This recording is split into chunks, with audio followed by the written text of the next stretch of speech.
वैसे ही सुदामा जी की जो पत्नी सुशीला थी, जैसा नाम सुशील गुणवान नारी था,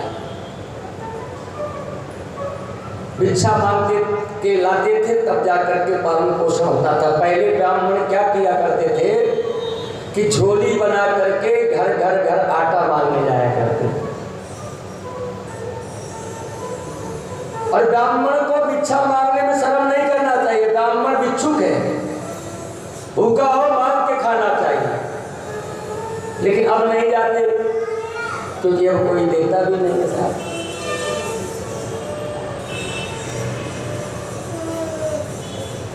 और भगवान कृष्ण के परम बाल सखा थे।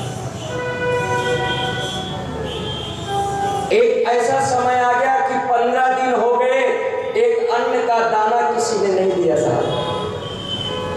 अन्न का दाना।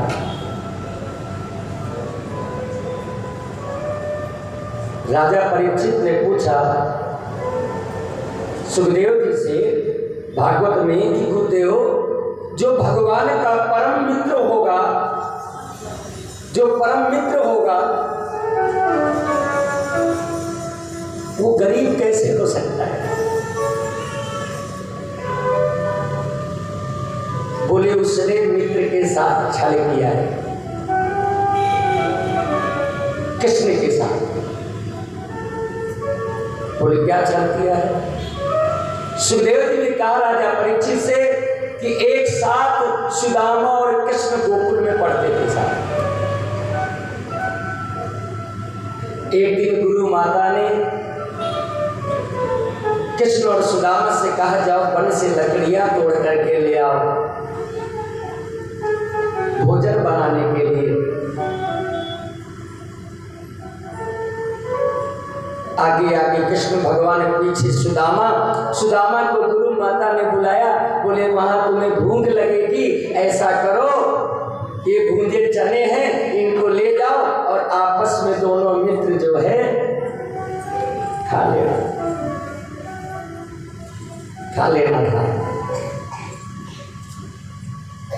अब गए दोनों मित्र कृष्ण और सुदामा, और जब लकड़ियां तोड़ने लगे तो बारिश होने लगी। क्या होने लगी? बारिश, है ना? बोलो हाँ, बारिश होने लगी। सुदामा जी ने क्या किया कि वृक्ष के ऊपर बैठ गए और कन्हैया नीचे थे। सुदामा जी ने वो चने देखे तो थोड़े से चने हैं, अगर कन्हैया को आधा दे दूंगा तो मेरी भूख नहीं मिटेगी, कन्हैया को तो बेरो तो है नहीं।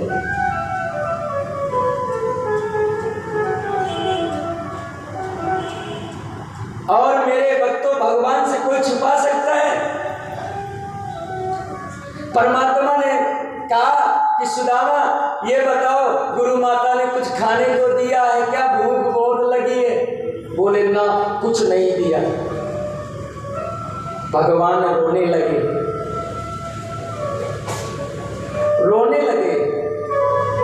और भगवान चने के लिए नहीं रो रहे थे। सुखदेव जी कहते हैं भगवान इसलिए रो रहे थे कि चाहे 2-4 दाने दे दे, अगर नहीं देगा मित्र के साथ छल करेगा तो इसे दुख कष्ट झेलना पड़ेगा। इसलिए भगवान मित्र के लिए, कि मेरा मित्र कष्ट पाएगा, इसलिए परमात्मा रो रहे हैं। भगवान पहले कष्ट किसी को नहीं देता, पहले भगवान मार्गदर्शन देता है। अगर तुम्हारे शरीर में एक फोड़ा हो जाए तो समझ लो कि हमसे कोई अपराध हुआ है। भगवान कहता है मेरे धर्म के रास्ते पे आ जा, और जब वो नहीं मानता है तो फिर उसी फोड़े को कैंसर बना देता है कि ले। और सुदामा जी अकेले वो चने खाने लगे। देखो भगवान फिर मार्गदर्शन दे रहे हैं। भगवान कह रहे हैं सुदामा, ऐसा लग रहा है तुम कुछ खा रहे हो, तुम्हारे दांतों से आवाज आ रही है।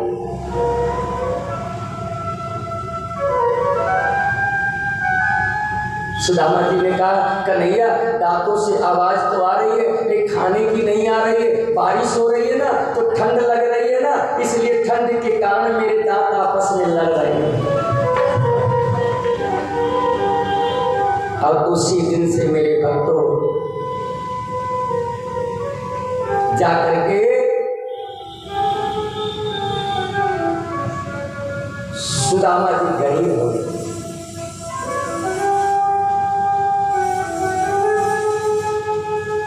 लेकिन सुशीला वाह, जो पत्नी का धर्म था वो निभा रही थी। 15 दिन हो गए, एक अन्न का दाना नहीं किसी ने दिया।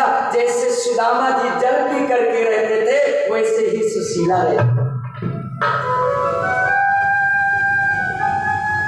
पत्नी का धर्म होता है, अगर सुख में पति के साथ हो तो पति के दुख में भी साथ देना चाहिए।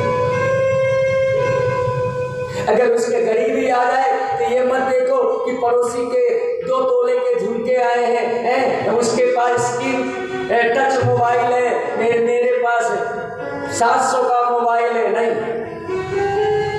जैसा है तो वैसे रहना चाहिए, सीख लेना चाहिए सुशीला।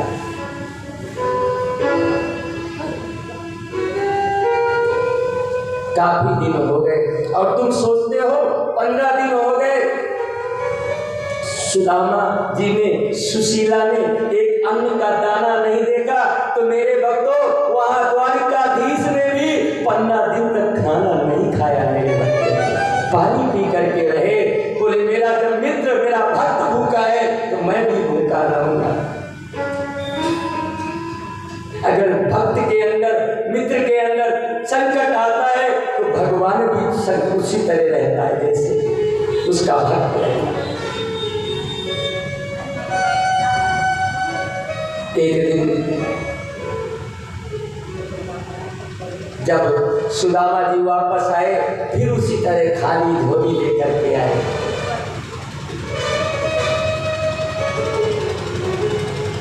चुपचाप ने, फिर मैं कह दूंगा बुरा लग जाएगा, दांत भी बोल रही है, कथा नहीं कैसी रहती है। क्या बहू है तारी? कितनी बहू है? 3 है ना? आइए कोई, कहाँ कौन सी है दिखा, हाथ ऊपर कर। धन्य है, कैसे झेल रही है तय।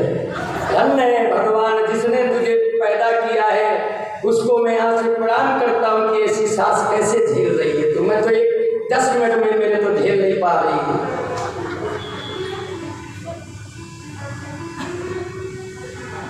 मेरे को जब मैं 2 बार 3 बार प्यार से समझाता हूँ, कई बार समझा दिया कि लोग कहते हैं महाराज गुस्सा करता है। महाराज समझाता है, जब नहीं मानता है तब मुझे बोलना पड़ता है, मजबूरी हो जाती है।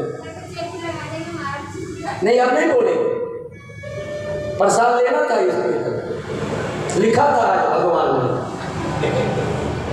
और जो लिख देता है भगवान उसे कोई नहीं काट सकता। आज इसके लिखा था विदाई में।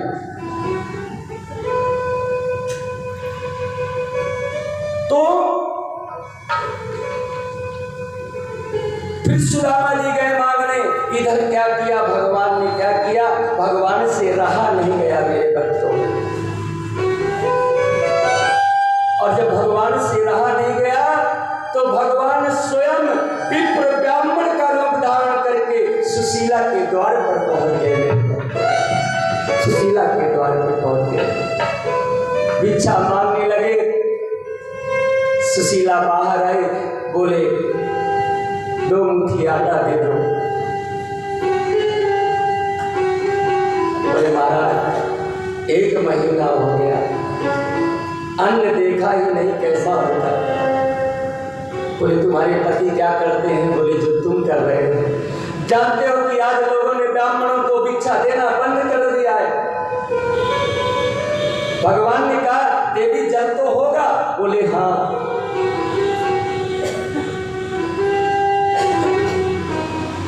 बोले आओ महाराज पधारो, चारपाई में बैठाला। भगवान बैठ गए, जल पिया। भगवान ने कहा मुझे पता चला है कि द्वारिकाधीश तुम्हारे पति सुदामा के मित्र हैं। बोले हाँ। क्यों नहीं भेज देती? अरे इतना बड़ा राजा है, विराज है, मित्र कुछ ना कुछ दे देगा। बोले पता नहीं, याद किया होगा।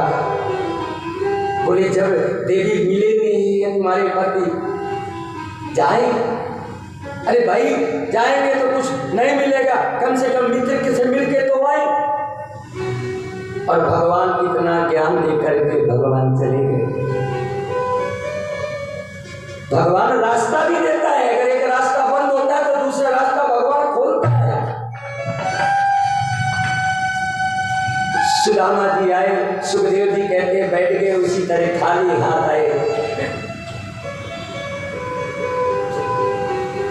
फिर वही सुशीला पानी लेकर के गई मेरे बच्चों,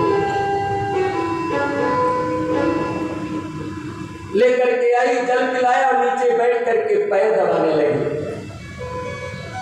क्योंकि कृष्ण की बात कहनी थी ना। एक दिन मैंने बताया था ना, पति से कोई चीज लाना है, मंगाना है या बोलना है तो पैर दबाना चाहिए, बोला था ना, है ना? बोलो हाँ, बोला। पैर दबाने लगी, जान गए सुदामा जी। बोले देवी क्या कहना चाहती हो, बोलो। बोले स्वामी आप मुझसे कहते हो ना कि आपका एक मित्र बाल सखा कृष्ण था। बोले हाँ। बोले आपने बताया बहुत बड़ा राजा द्वारिकाधीश बन गया है। बोले हाँ। तो बोले हमारी इतना गरीबी है, संकट है, तो क्यों नहीं चले जाते, कुछ ना कुछ दे देगा। सुदामा जी ने कहा देख देवी, मैं मर जाऊंगा लेकिन किसी के, अपने मित्र या किसी के सामने हाथ नहीं फैलाऊंगा। मेरे भक्तों, पैसा धन दौलत से आदमी अमीर नहीं होता। आपके चाहे कितना रुपया हो, चाहे कितना पैसा हो, कितनी बड़ी कोठी हो, अगर जिस कॉलोनी में रहते हैं, जिस गांव में रहते हैं, अगर आपकी इज्जत नहीं है तो आप सबसे बड़े गरीब हैं साहब।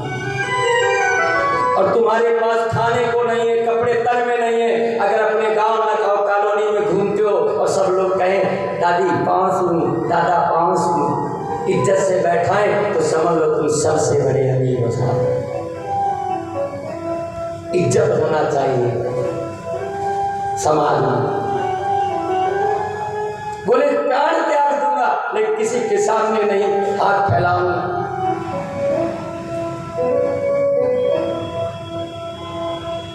सुशीला ने सोचा कि मेरा पति नहीं जाएगा। उसने कहा कोई बात नहीं है, ऐसा करो, मिलने तो जा सकते हो, याद नहीं आती? बोले बहुत याद आती है। तो क्यों नहीं चले जाते? बोले देखो मैं बड़ा हूँ, उसका ब्याह हो गया होगा, उसके बच्चे होंगे, खाली हाथ कैसे जाऊँ?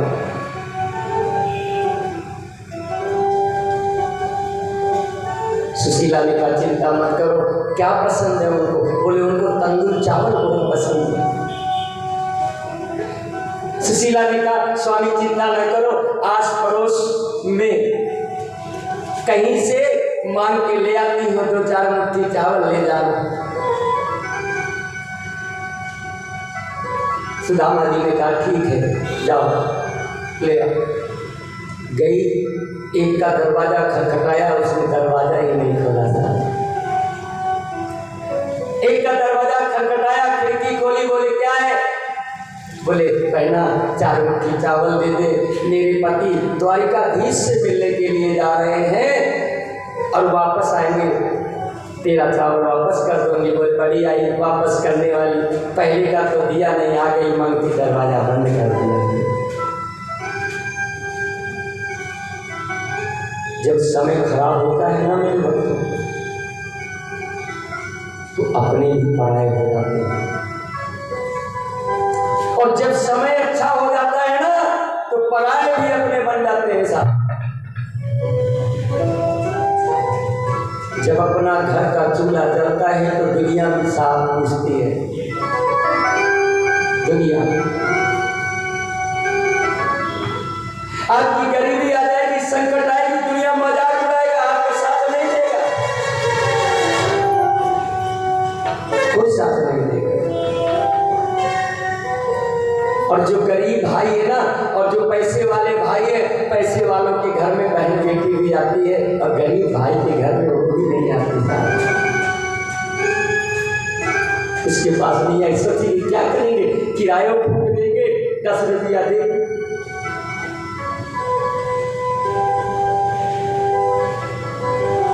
और किसी की गरीब भाई के यहाँ शादी होगी ना,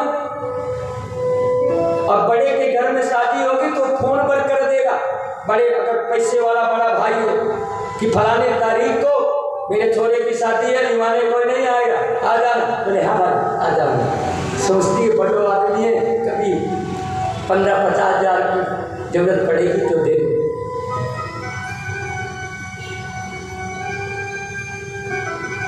और गरीब भाई उसी का, कोई भाई गरीब है, अब वो निमंत्रण देने के लिए जाए तो बहन छुपाएगी, हे राम पता नहीं क्या मांगने के लिए आ गया, कुछ पैसे वैसे तो नहीं मांगने आया। अपने पति से कहेगी सुनो जी मेरे वो भाई आए हुए, लगता है कुछ पैसे उधार मांगने आए, खबरदार मत देना 1 रुपया। अब वो तो निमंत्रण देने आया है, बोले बहना मैंने अपनी बेटी की छोरी को ब्याह कर रही हूँ, आ जाना। बोले तुमको पहले आना चाहिए, अब बताइए 5 दिन बचे हैं, मुझे शॉपिंग करना है, ये वो है, कैसे तैयारी होगी, 50 बातें सुनाएगा, नंदे नंदोई हैं, 50 बातें, क्यों गरीब होना तो। और फिर जाकर के वो कहेगी मैं ऐसे नहीं आऊंगी, दीवाने आ जाना, गाड़ी भेज देना। बहना मैं अकेले हूँ, बहुत घना काम है, ऐसा करना तू गाड़ी कर लेना, जो पैसा लगेगा मेरे। हाँ ठीक है ठीक है ठीक है। और मेरे भक्तों जब पैसे वाले के यहाँ आएंगी, काम करेंगी, खूब नंद पहने, बर्तन धोएंगी, काम करेंगी, और गरीब अगर के यहाँ आएंगी तो 250 ग्राम मिट्टी लगा के कुर्सी में बैठी रहेगी, एक काम नहीं करेगी, और ताने ऊपर से देगी, इसमें पनीर नहीं डाला, इसमें मेवा नहीं डाला, फलाने किया, ताने देगी, तो क्यों गरीब है ना, वो गरीब है। और इसके बाद अगर टाइम पे खाना को ना पूछा तो नाराज होकर उठ के रूठेगी साहब, जेठानी अलग भागेगी, नन अलग भागेगी, तो उसको मनाना पड़ता है, ए दीदी चल खाना खा ले, नहीं मेरा अपमान हुआ मैं अभी जाऊंगी, दीदी दे दो, तो क्यों गरीब है उसका मजाक उड़ाते हैं साहब। लेकिन एक परमात्मा एक ऐसा है, मेरा गोविंद एक ऐसा है कि कभी भी किसी का मजाक नहीं उड़ाता साहब। आज सुशीला को देखो, आज उसका समय खराब है, कोई उसको एक मुट्ठी चावल नहीं दे रहा था। अगर देखना हो, मेरी बात झूठी हो तो देख लेना,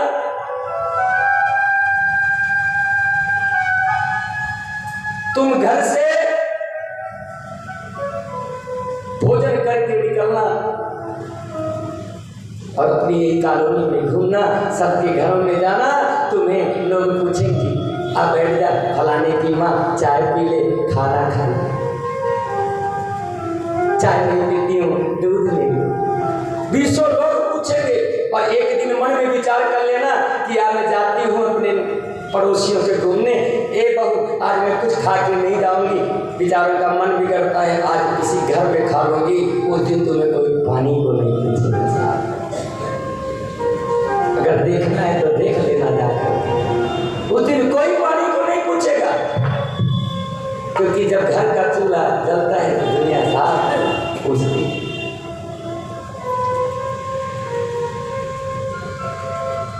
रोती रही, बिलखती रही सुशीला, एक के घर में गई, बोले बहना तेरे पाए पर मुझे 4 मुट्ठी चावल दे दे, उसने धक्का मार दिया, और जब धक्का मार दिया तो गोविंद स्वयं रुक्मिणी को लेकर के वहां पर पहुंच गए।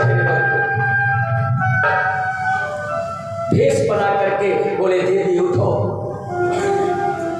बताओ तुम्हें क्या चाहिए, मांगो क्या चाहिए।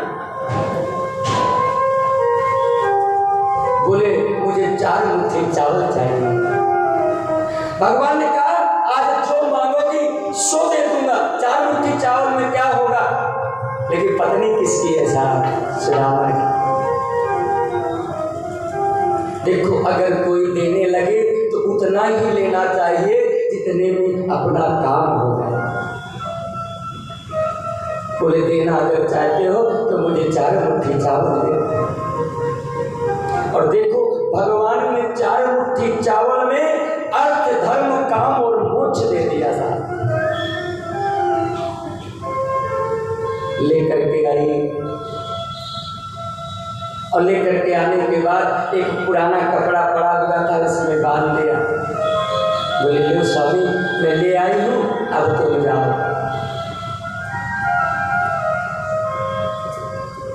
अब देखो गरीबी, शरीर में कपड़े भी नहीं हैं,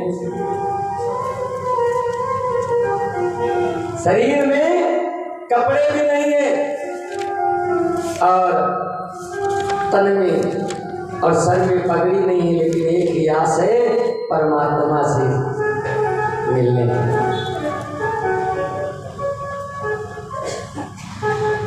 और चल पड़े गोविंद का स्मरण करते हुए। शरीर में शक्ति नहीं, पैरों में चरण पादुका नहीं, कांटे चुभ रहे हैं, रक्त निकल रहा है और भूखे के कारण मेरे भक्तों चक्कर आ रहा है, तो बेहोश होकर के गिर रहे हैं। लेकिन जहां पर वो गिरते थे तो मेरे भक्तों जो भगवान के भरोसे चलता है, भगवान का स्मरण करके चलता है, तो उसका रक्षक भगवान होता है। और जैसे गिरते थे तो स्वयं भगवान ग्वाला बन करके उसको संभालने के लिए और स्मरण करते हुए जा रहे हैं और भगवान से कहते हैं कि जहाँ ले चलोगे वहीं मैं चलूँगा, जहाँ ले चलोगे वहीं मैं चलूँगा, जहाँ ले चलोगे वहीं मैं चलूँगा, जहाँ ले चलोगे वहीं मैं चलूँगा, जहाँ नाथ रखोगे, जहाँ नाथ रखोगे वहीं मैं रहूँगा, जहाँ ले चलोगे वहीं मैं चलूँगा, जहाँ ले चलोगे वहीं मैं चलूँगा। जय हो।